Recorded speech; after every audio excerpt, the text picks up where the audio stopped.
Hello అండి, మనకి ఏదైనా కష్టం వచ్చినప్పుడు వెంకటేశ్వర స్వామికి ఇలా ముడుపు కట్టుకుంటే ఎటువంటి కష్టమైనా తొందరగా పరిహారం దొరుకుతుంది.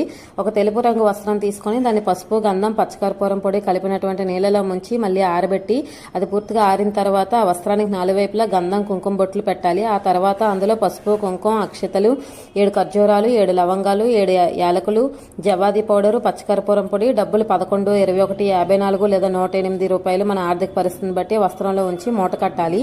ఆ మూట కట్టేటప్పుడు మూటకు 3 ముడులు వేయాలి. అయితే ఈ 3 ముడులు వేసే సమయంలో ఒక్కొక్క ముడికి మనకు ఉన్నటువంటి సమస్యలు స్వామివారికి చెప్పుకుంటూ ఆ ముళ్ళను వేయాలి. ఆ ముడి వేసే ముందు మనం గణపతి ఫోటో ముందు కొబ్బరి నూనెతో దీపారాధన చేసి నమస్కారం చేసుకుని ఓం గం గణపతియే నమః అంటూ 21 సార్లు చెప్పుకొని వెంకటేశ్వర స్వామికి ముడుపు కడుతున్నామని చెప్పుకోవాలి. పూజా మందిరంలో వెంకటేశ్వర స్వామి అష్టోత్తరం, గోవిందనామాలు చదవాలి. తర్వాత పచ్చకర్పూరంతో హారతి ఇవ్వాలి.